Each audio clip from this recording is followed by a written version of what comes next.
সরকারি কাজের দায়িত্ব পাইছে ইঞ্জিনিয়ার সাহেব। উনি ব্রিজ বানাইতে যাইয়া রডের বদলে বাঁশ ঢুকাইয়া দিস। কেন? উনি জানতো না এই জায়গায় রড ঢুকাইতে হইব, জানতো। তার মানে উনি জানেন, কিন্তু এই অপরাধটা কেন করছেন? চরিত্র নষ্ট। একটা না থাকলে মানুষ অপরাধ করে। আর সেই সময়ের আরবদের না ছিল চরিত্র, না ছিল লেখাপড়া। সমস্যা কয়টা? মৌলিক এই দুই সমস্যা মোকাবেলার জন্যে আল্লাহ সুবহানাহু ওয়া তাআলা সর্বশ্রেষ্ঠ রাসূল সাল্লাল্লাহু আলাইহি ওয়াসাল্লামকে মৌলিক দুইটা জিম্মাদারি আর দায়িত্ব দিয়া দুনিয়ায় পাঠায়া দেন। বলেন তো সমস্যা কয়টা? সমাধানও বলেন না, হ্যাঁ বলেন, আবার বলেন সমস্যা কয়টা? সমাধান। আল্লাহর হাবিব নবুয়ত পেয়ে ঘোষণা দিলেন, ইন্নামা বুইসতু মুআল্লিমা বুইসতু লিউতাম্মিমা মাকারিমাল আখলাক।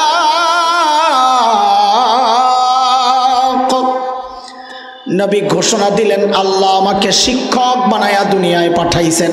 কি বানায়া? এটা মুখস্থ আস্তে আস্তে এটা মুখস্থ করেন। আমাদের নবী কি ছিলেন? আবার বলেন, আরো জোরে। আমি আবার জিজ্ঞেস করব, জবাব দেওয়া লাগবে। আমাদের নবী কি ছিলেন?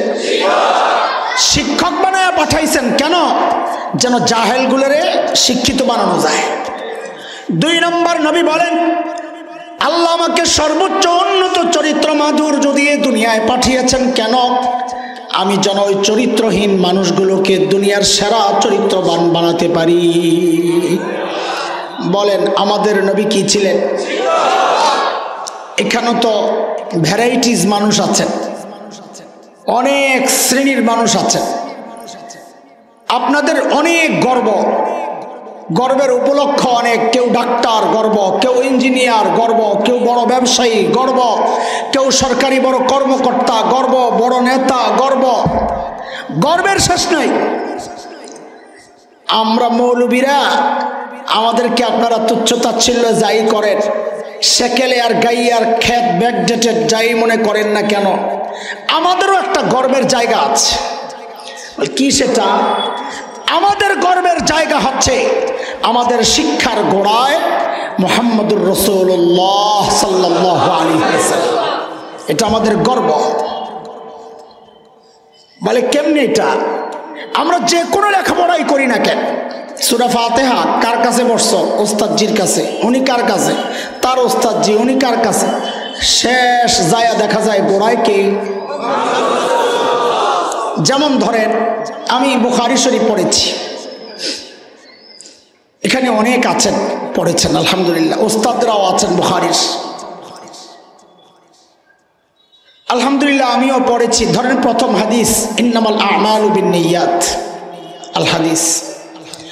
এই হাদিসটা আমি তো ঢাকার ফরিদাবাদ মাদ্রাসায় পড়েছি। আমার উস্তাদ মুহতারাম শেখুল হাদিস আল্লামা আব্দুল হাফিজ রহমতুল্লাহ আলাইহি।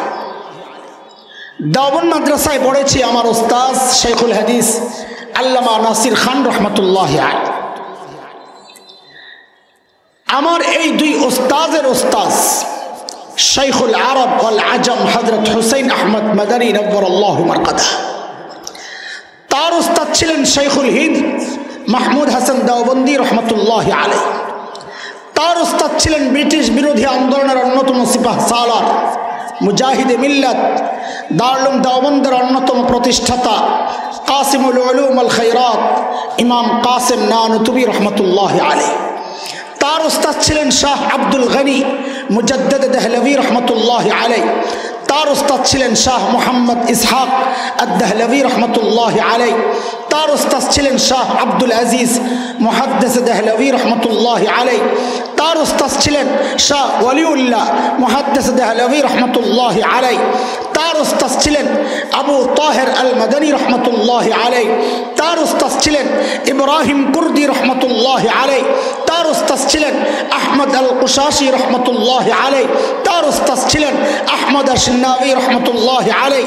তার উস্তাদ ছিলেন জৈনুদ্দিন আল মিসরি রহমতুল্লাহি আলাইহি, তার উস্তাদ ছিলেন মুহাম্মদ আর রমালি রহমতুল্লাহি আলাইহি, তার উস্তাদ ছিলেন আহমদ ইবনে আলী আল হাজাল আসকালানি রহমতুল্লাহি আলাইহি, তার উস্তাদ ছিলেন ইব্রাহিম আত-তানুখি রহমতুল্লাহি আলাইহি, তার উস্তাদ ছিলেন আবুল আব্বাস আল হাজ্জার রহমতুল্লাহি আলাইহি, তার উস্তাদ ছিলেন আবু আলী আজ-জুবাইদি রহমতুল্লাহি আলাইহি, তার উস্তাদ ছিলেন আবু মুহাম্মদ আবুল ওয়াক্ত আস-সিজজি রহমতুল্লাহি আলাইহি, তার উস্তাদ ছিলেন আবুল হাসান আদ-দাউদি রহমতুল্লাহি আলাইহি, তার উস্তাদ ছিলেন আবু মুহাম্মদ আস-সারাখসি রহমতুল্লাহি আলাইহি, তার উস্তাদ ছিলেন আবু আব্দুল্লাহ ফি রাব্বি রহমতুল্লাহি আলাইহি, তার উস্তাদ ছিলেন মুহাম্মদ ইবনে ইসমাঈল ইমাম বুখারী রহমতুল্লাহি আলাইহি, তার উস্তাদ ছিলেন হুমায়দি রহমতুল্লাহি আলাইহি, তার উস্তাদ ছিলেন সুফিয়ান আস-সাউরি রহমতুল্লাহি আলাইহি, তার উস্তাদ ছিলেন ইয়াহইয়া ইবনে সাঈদ আল আনসারী রহমতুল্লাহি আলাইহি, তার উস্তাদ ছিলেন মুহাম্মদ ইবনে ইব্রাহিম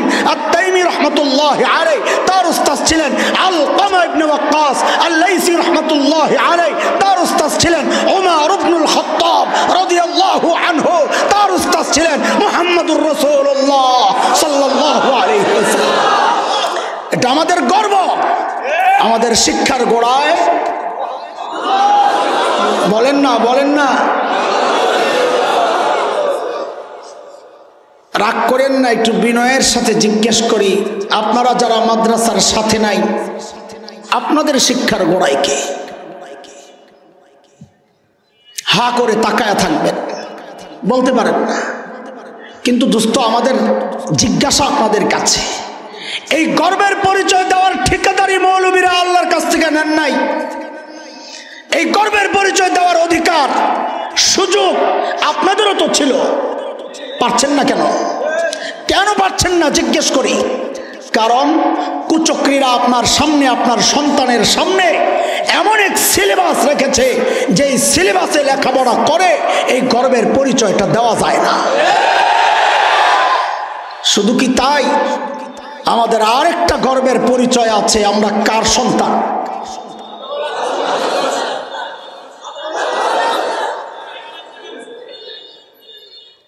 আদম আলাইহিস সালামের সন্তান বলবো না, ইচ্ছা করে করে শব্দ বাড়াবেন খোসানের জন্য, বলবেন আমরা নবী আদমের সন্তান। বলেন, গর্ব যখন করবেন, গর্ব জানিয়া ওটা বলা লাগবে আপনি এমপি সাহেবের ছেলে, আপনার বাবার নাম আব্দুল্লাহ। বাবার নাম কি? আপনার বাবা কি? এমপি। আপনি যখন বলবেন গর্বের সাথে, তখন কি বলবেন? আমি আব্দুল্লাহ সাহেবের ছেলে। কি বলবেন? আমি এমপি আব্দুল্লাহ সাহেবের ছেলে বেটা। আপনার যখন গর্বের ব্যাপার আসবে, তখন আর আদম বলবেন না, কি বলবেন? কেন নবী বাড়াইলাম হঠাৎ করে শোনেন মিয়া, খামাখানা। মানুষ গণনার সিস্টেমটা আগে নাম ছিল আদমশুমারি। কি নাম ছিল? ওরা আদম কাইটা বানাইল জনশুমারি। কিন্তু আমাদের জিজ্ঞাসা, আদম তোরে কোন জায়গায় খোসা দিছে, কাটলি কেন? কেন কাটলি জিজ্ঞেস করতে চাই। মাথায় ঢুকছে গন্ডগোল। আমরা কি আসলে আদমের সন্তান, নাকি আমরা পূর্বপুরুষ চিড়িয়াখানার থেকে পালাই আসা বান্দর? প্যাসপুস লাগিয়ে গেছে। দোস্ত, এই গর্বের পরিচয় থেকে বঞ্চিত করার জন্য কয়েক বছর আগে, কিছুদিন আগে আরেকটা চক্রান্ত হয়েছিল। আগেই তো এক গর্বের পরিচয় থেকে বঞ্চিত করা হয়েছে, আপনারা পরিচয় দিতে পারেন না। আমাদের শিক্ষার গোড়ায় মুহাম্মদুর রাসূলুল্লাহ সাল্লাল্লাহু আলাইহি ওয়াসাল্লাম। কিন্তু আরেকটা গর্বের পরিচয় থেকে বঞ্চিত করার জন্য একটা নতুন সিলেবাস প্রণয়ন হয়েছিল, যেখানে প্রমাণ করার চেষ্টা হয়েছে, অপচেষ্টা, যে আমরা মানুষ আদমের সন্তান না, আমরা বানরের সন্তান। আমরা শুনেন, এই গর্বের পরিচয় থেকে আপনার সন্তানকে বঞ্চিত করার চক্রান্ত হয়েছিল। ওলামাদের প্রতিবাদের মুখে, মাননীয় প্রধানমন্ত্রীর হস্তক্ষেপে কুচক্রীরা পিছু হটতে বাধ্য হয়েছিল। কিন্তু আমাদের জিজ্ঞাসা, চিৎকার চেঁচামেচি মৌলবী কেন করবে? এই চিল্লাচিল্লি প্রতিবাদ মৌলবী কেন করবে? আমার সন্তান তো এই ঘোড়ার টিমের সিলেবাসে পড়ে না। আমার সন্তান তো ইনশাআল্লাহ কালা কালা রাসূলুল্লাহ পড়বে। চিৎকার চেঁচামেচি করার কথা ছিল আপনারা করেন নাই, প্রতিবাদ করেন না। এখন আপনার সন্তানকে ওই ঠিক বলে সাইকেল চালাই আর ব্যাঙ্গের নাচ শিখাইতেছে, তাও কথা বলেন না। মৌলবী চিৎকার চেঁচামেচি করে, অনেক পোড়া কপাল আছে। এই মৌলবীর প্রতিবাদক সে করে, সে মনে করে এটা দলের বিরুদ্ধে, সে মনে করে এটা রাষ্ট্রের বিরুদ্ধে, সে মনে করে এটা সরকারের বিরুদ্ধে। দোস্ত, সব জায়গায় রাজনীতি টাইনাই নেন না, এটা রাজনীতির ব্যাপার না, এটা আমার ঈমানের ব্যাপার, এটা আমার আকীদার ব্যাপার, এটা আমার চেতনার ব্যাপার, এটা আমার বিশ্বাসের ব্যাপার। ভবিষ্যতে যদি এমন চক্রান্ত হয়, দল ভুলে যাবেন, কাকে সিল মারেন ভুলে যাবেন। আলেমের হাতে হাত রাইখা, কাঁধে কাঁধ মিলাইয়া, মুষ্টিবদ্ধ হাত উঠাইয়া একসাথে আওয়াজ উঠাইতে হবে। বাংলাদেশে নাস্তিকতার চর্চা করতে দেওয়া হবে না, দেওয়া হবে না।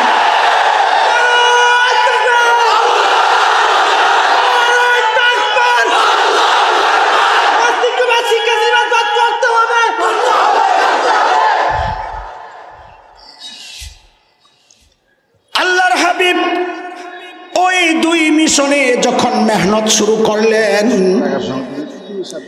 আমি ছাড়া দিলে পরে আবার গুছাইনি, আমার তো সবাই শেষ। আপনারা একটু চাইবা বসবেন নি, হুজুরকে মাঠ ছোট হয়ে গেছে। একটু আসেন, একটু আসেন, হ্যাঁ আসেন, একটু আসেন, ফাঁক পাইলে ঢুকে যান ইনশাআল্লাহ। আমাদের আফসার ভাই আসছেন না? নুরুল আফসার ভাই আসছেন গতকাল, আজকে আর কে আছেন? ও হুজুর আসছেন না? হুজুর বয়ান করেননি। আমাদের এক মুজাহিদ, মর্দে মুজাহিদ, বুড়া মুজাহিদ, কি বুড়া মুজাহিদ, হযরতুল আল্লাহ মুফতি বশিরুল্লাহ সাহেব, কারা নির্যাতিত মজলুম আলিম, তিনি বয়ান করবেন, শুনবেন ইনশাআল্লাহ, রুহানি খোরাক পাবেন ইনশাআল্লাহ। আমি তো শেষ করবো খুব দ্রুত, এই জন্য বসে যান তাড়াতাড়ি। বসেন বসেন, বৈশা যান। তোর হাসস কেন? আমি একবারে না কইছি।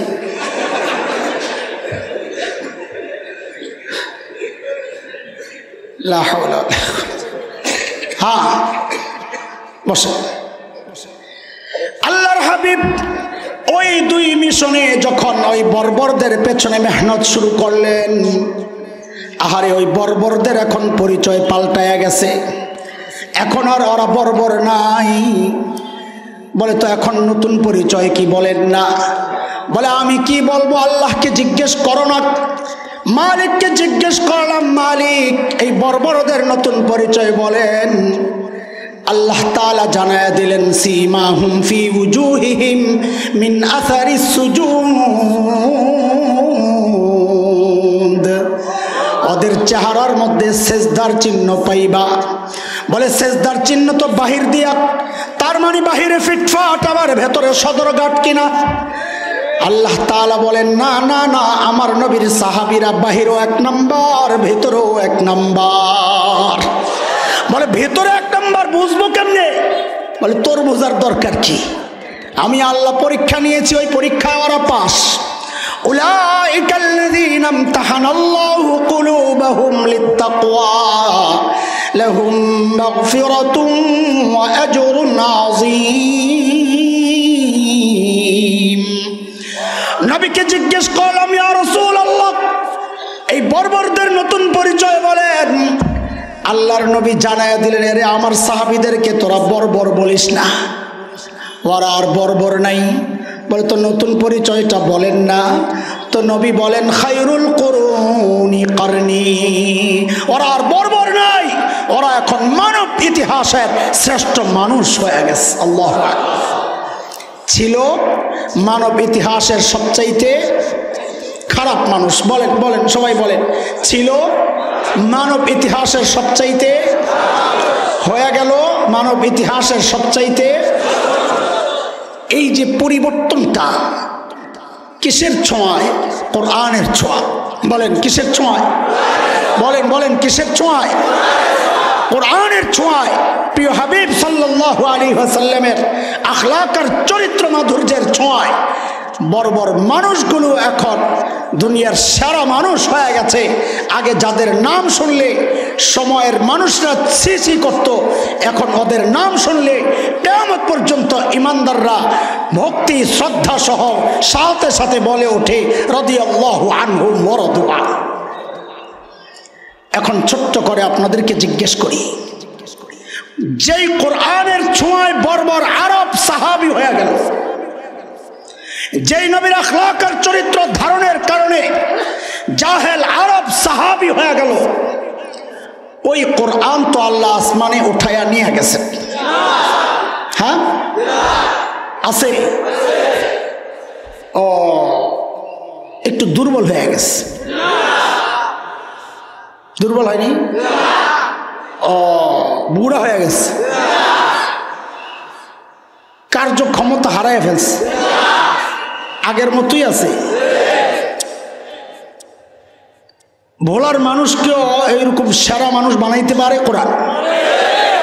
পারবে? বলে কি? তাহলে তো বড় মুশকিল কথা। আমি একটু দুইটা প্রশ্ন করি আপনাদেরকে। এই ছোট্ট করে যতটুকু বলেছি কথা, আমি কি বুঝাইতে পারছি আপনাদেরকে কোরআন নবীর আখলাক একমাত্র মাধ্যম, আল্লাহর কিতাব আর নবীর সুন্নাহ একমাত্র মাধ্যম, যে মাধ্যম মানুষকে সর্বশ্রেষ্ঠ মানুষ বানায়? এটা কি বিশ্বাস করেন? কে কে করেন দেখি হাত উঠান। আল্লাহু আকবার। হাত নামান, তাড়াতাড়ি নামান। মনে রাখেন কোন জায়গায় হাত উঠাইছেন, পরে আবার পল্টি মারেন না। আরেকটা প্রশ্ন, আপনারা কি আপনাদের সন্তান আপনজনকে সর্বশ্রেষ্ঠ মানুষ বানাতে চান? কে কে চান দেখি? আল্লাহু আকবার। হাত নামান। কয় জায়গায় হাত উঠাইছেন? দুই জায়গায় হাত উঠাইছেন। আচ্ছা ঠিক আছে, এক জায়গায় দুইবার একই কথা। কত রকমের কথার কাটিং করে বাইর হয়ে দেখছেন নি কারবার পাবলিক। এই যে দুইবার হাত উঠাইছেন না, আমি নিশ্চিত করে বলতে পারি এখানে এমন অনেক পাওয়া যাবে যে দুইটাতেই অথবা যে কোনো একটাতে মিথ্যা বলেছে, সত্য বলেন নাই। বলে কেন? আপনি কেমনে জানেন? আপনি কি গায়েব জানেন? আরে গায়েব আমি জানবো কোত্থেকে? গায়েব তো জানেন কেবল আল্লাহ। আমি গায়েব তো জানি না দোস্ত, কিন্তু আমি এই সমাজ তো জানি। এই সমাজের আলো বাতাসে আমার বেড়ে ওঠা, সে জায়গা থেকে বলছি এখানে অনেক পাওয়া যাবে যারা মিথ্যা বলেছে। বলে কেমনে মিথ্যা বললাম? তো শুনেন, আপনারা বলেন নাই সন্তানকে সর্বশ্রেষ্ঠ মানুষ বানাতে চান? বলছিলেন? সবাই বলছিলেন। যদি এই কথায় আপনি সত্যবাদী হন, আপনি তো এর আগে আরেকবার বলেছিলেন কোরআন আর সুন্নাহ মানুষকে সর্বশ্রেষ্ঠ মানুষ বানায়। তাহলে আপনাদের কাছে আমাদের জানতে চাওয়া, আপনি যদি আপনার সন্তানকে সর্বশ্রেষ্ঠ মানুষ বানাতে চান, এই কথায় যদি আপনি সত্যবাদী হন, তাহলে আপনি নিজেই তো বলেছেন সর্বশ্রেষ্ঠ বানায় কোরআন সুন্নাহ। তাহলে সন্তানকে কোরআন সুন্নাহর প্রতিষ্ঠান মাদ্রাসায় না পাঠাইয়া আপনি পাঠাইলেন কোথায়? তার মানে মিথ্যা বলেছেন। তার মানে মুসলমানের উন্নতি অগ্রগতি কোরআন সুন্নাহর রাস্তা ছাড়া এটা সম্ভব না। মক্কার আরবের ওই জাহেলরা কোরআন সুন্নাহ আঁকড়ে ধরে সারা দুনিয়া যেমন শাসন করেছে, এখনো যদি কেউ কোরআন সুন্নাহ আঁকড়ে ধরে তারাও শাসন করবে। এটা আল্লাহর ওয়াদা। সূরা নূর 55 নম্বর আয়াতের ব্যাখ্যা দেখেন, আল্লাহ বলেছেন এটা। কিন্তু আমাদের স্বভাব হইল আমরা উপরে উঠতে চাই, তবে তরিকা ওদেরটা দিয়া, ওদের তরিকা দিয়া মুসলমান উপরে উঠতে পারবে না। কেন? আমাদের শেখ মুফতি তাকি উসমানী হাফিজাহুল্লাহ এই ব্যাপারে একটা বড় দারুণ গল্প বলেছেন। কটা বাজে? গল্পটা ছোট্ট করে বলি তো বিষয়টা বুঝে আসবে। এক এলাকার মানুষ, গোটা এলাকার মানুষ বোকা। বাংলাদেশে এমন বহু এলাকা আছে, এলাকার মানুষগুলো একটু সরল সোজা। ওই জায়গার এক লোক খেজুর গাছের মাথায় উঠছে। বলেন তো খেজুর গাছের মাথায় ওঠা সহজ কাম না কঠিন কাম? ওঠাটা যতটা কঠিন, নামা তার চেয়ে বেশি কঠিন। কেমনে জানি উঠে গেছে, এখন আর নামতে পারে না, বই হবে কেমন করতেছে। এখন এলাকার সব মানুষ বোকা, ওরে নামাইবো কেমনে বুঝতেছে না। কয়েকজনে মিল্লা বুদ্ধি দিছে, এক কাম কর, পাশের এলাকার থেকে একজন চালাক বাড়ান। আচ্ছা বলেন, বোকা এলাকার পাশের এলাকার চালাক হইলে আর কত রইব? জিরোর পাশের সংখ্যা কত? 10 তো না। তাহলে জিরো যদি হয় বোকা, তো পাশের এলাকার বুদ্ধি দিলে 1%, 10% বুদ্ধি তো নাই, ওইটারে আনস। কি হয়েছে ভাই? ও অঙ্গ মানুষ খেজুর গাছের মাথায় উঠছে, নামাইতে পারি না। এটা কোনো ব্যাপার? এটা লিগে আমার আনা লাগে। কি করা যায়? কোনো সমস্যা নাই, মোটা একটা রশিয়া, লম্বা মোটা রশিয়ার টান্স। এখন কি করা? ওইটারে খেজুর গাছের মাথায় ওঠা। পরে যে কোনো ভাবে খেজুর গাছের মাথায় উঠাইছে। এখন করে বলো এই রশিটা কোমরের মধ্যে শক্ত করে বাঁধতে। তো কোমরের মধ্যে শক্ত করে বাঁধছে। এখন আমি যখন হ্যাঁ বলবো সবাই একসাথে টান দিবা। আচ্ছা ঠিক আছে, হ্যাঁ কইছে, সবাই দিছে একসাথে টান। বেড়ায় তো পইরা জাগায় খায়, জাগায় ব্রেক। ওই যে ইন্দুরের ওষুধ বেচে না বেড়ারে বাজারে, জাগায় খায়,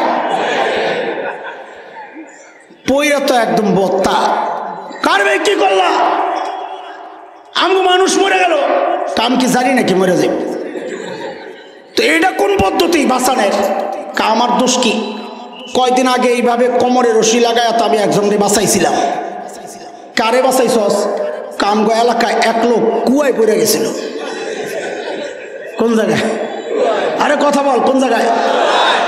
ওই বেটার কোমরে রশি লাগায় তো এরভাবে করে টাইম না উঠায় বাঁচাই দিচ্ছি।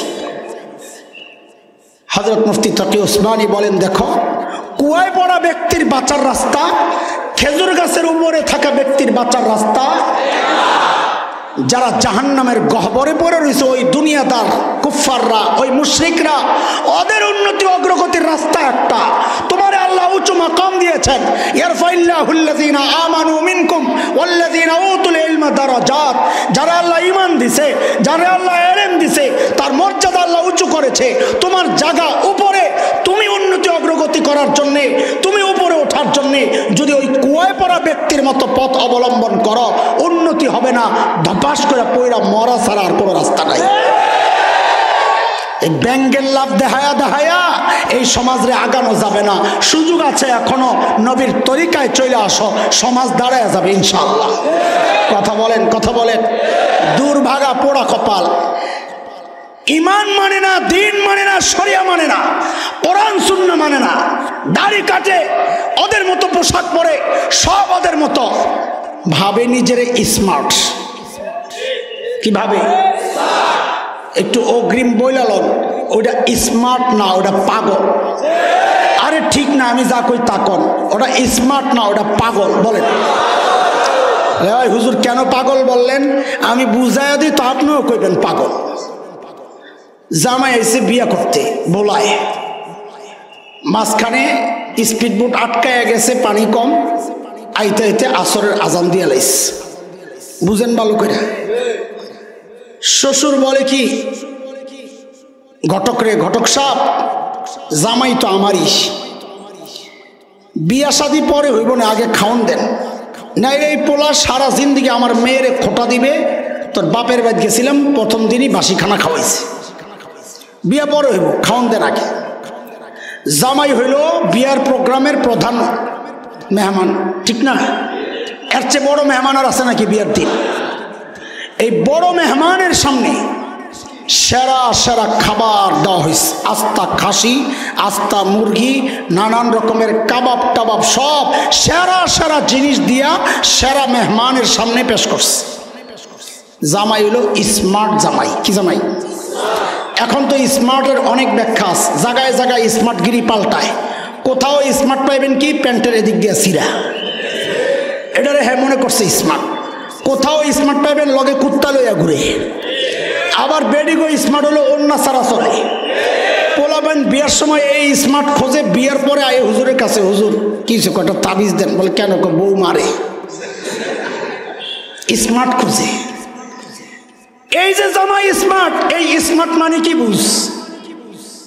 জামাইয়ের সামনে সেরা সেরা খাবার, ওর মনোযোগ এই খাবারে নাই। কয় মনোযোগ কই? প্যান্ডেলের বাইরে ডেকোরেটরওয়ালারা একটা ভাণ্ড রাখছে ময়লা ফেলাইতে। ওই যে ছোট বাচ্চারা পোলাও খায়, নাকের শ্লেষা মেশা লাগানো আঠালো, আমারে মাফ করে দিয়েন, খোসানের জন্য এর চেয়ে ভালো শব্দ আমার কাছে নাই। এই আঠালো পোলাওগুলা নিয়ে ফেলাইস, মুরগি খায়া গোস্ত মোস্ত খায়া হাড্ডি নিয়ে ফেলাইস, লেবু চিপ্পা রস খায়া ছিলকা নিয়ে ফেলাইস। জামাই বাবুর নজর ওই জায়গায়। কোন জামাই রে? স্মার্ট জামাই। সাবাস, তোরা যেই মার্কা স্মার্ট আর কি, এটা কইতেস।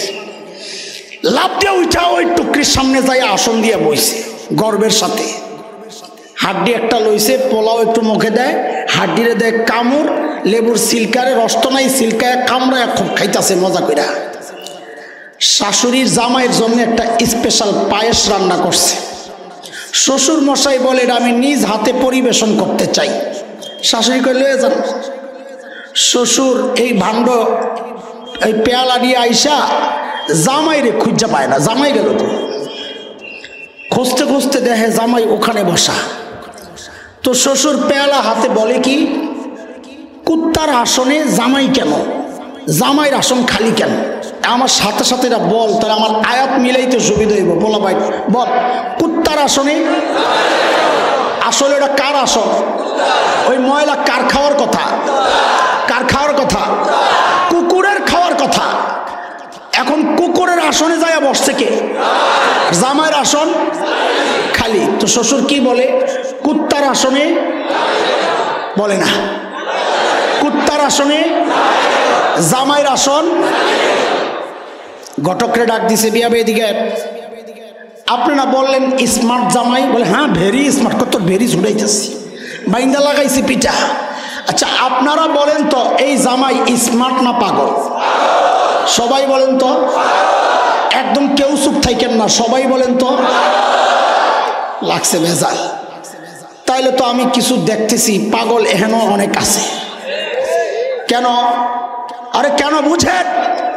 আল্লাহ তাআলা তোমাকে খায়রু উম্মাহ বানাইছে। মজলিসের মেহমান, মূল মেহমান তুমি মুসলমান। তোমার সামনে কোরআনের মতো শ্রেষ্ঠ কিতাব দিছেন, নবী আলাইহিস সালামের মতো শ্রেষ্ঠ রসুল দিছেন, তার শ্রেষ্ঠ আখলাক দিছেন। তোমার সামনে আল্লাহ এগুলা পেশ করছেন। তুমি আজকে জামাই, খায়রু উম্মাহ, প্রধান মেহমান দুনিয়ার। তোমার সামনে সেরা সেরা আইটেম। তুমি জামাই স্মার্টগিরি দেখাও, এই কোরআন তোমার ভাল লাগে না, এই সুন্নাহ তোমার ভাল লাগে না, মাদ্রাসা শিক্ষা তোমার ভাল লাগে না, ব্যাঙ্গের লাফানি তোমার ভাল লাগে, ওই ইহুদি নাসারাদের উচ্ছিষ্ট, ওই হিন্দু মুশরিকদের উচ্ছিষ্ট, ওদের মতো বেশভূষা, ওদের বিয়ের প্রোগ্রাম, ওদের কালচার, ওদের কৃষ্টি, ওদের তাহজিব, ওদের তামাদ্দুন তোমার ভাল লাগে। ওদের মতো দাড়ি কাটো, ওদের মতো চুল রাখো, ওদের মতো পোশাক বানাও, ওদের মতো লাফালাফি করো, ওদের মতো খেলাধুলা, ওদের মতো নাচ গান, ওদের মতো সিনেমা, ওদের মতো সব সব যখন ওদের মতো সাজাও, কোরআন ভাল লাগে না, মাদ্রাসা শিক্ষা ভাল লাগে না, সুন্নাহ ভাল লাগে না।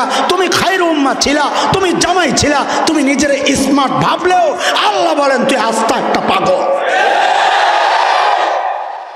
এখন কোন ঠকছেন না জিতছেন? কাম যেটা করছেন ঠকছেন না জিতছেন? কেন ঠকছেন একটু বলে আমি শেষ করতেছি। আপনারা ঠকছেন না জিতছেন না বলার আগে আমাদেরটা আগে বইলা রইছি। আমরা যারা মাদ্রাসায় পড়েছি, দেখেন আমি ছোট মানুষ, আমারটাই বলি, বড়দের কথা আলাদা। আমি ছোট মানুষ, আমি মাদ্রাসায় পড়া ঠকছি না জিতছি? কেমনি জিতলাম? আমি যখন খুব ছোট ছিলাম, আমার দুইটা জিনিস মানুষ খুব আকর্ষণ ছিল মানুষের কাছে। একটা হলো গলা ছিল খুব সুন্দর, আর একটা হলো আমার ব্রেন ছিল খুব সাফ। ওই যে আমার ছোটবেলার সাথী, ওরা সাক্ষী, ব্রেন ছিল খুব সাফ, একটু পড়লে মনে থাকতো।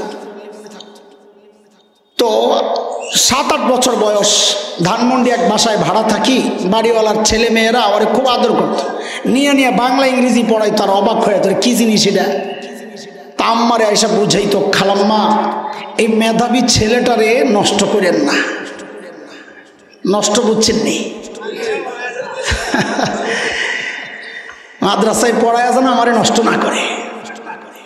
এখন আপনার করে জিজ্ঞেস করি, আমার মা বাবা যে আমারে মাদ্রাসায় পড়াইছেন, ঠকাইছেন না জিতেছেন? আমার মা বাবা ঠকছেন না জিতছেন? কেমনে বুঝলেন? তো শোনেন, আমি ছোট মানুষ, আমি আবারও বলি, আমারটাই বলতেছি, বড়দের হিসাব আলাদা। দেখেন দুনিয়ার রাজা বাদশাদের চেয়ারে হয়তো আমরা বসি নাই, বসতে চাইও না, কিন্তু এটা আমি হলফ করে বলতে পারি এই কোরআনের বরকতে আল্লাহ তাআলা যে ইজ্জত আর মানুষের ভালোবাসা আমাদেরকে দিয়েছেন, দুনিয়ার রাজা বাদশারা এর ধারে কাছেও নাই। কোরআনের বরকত।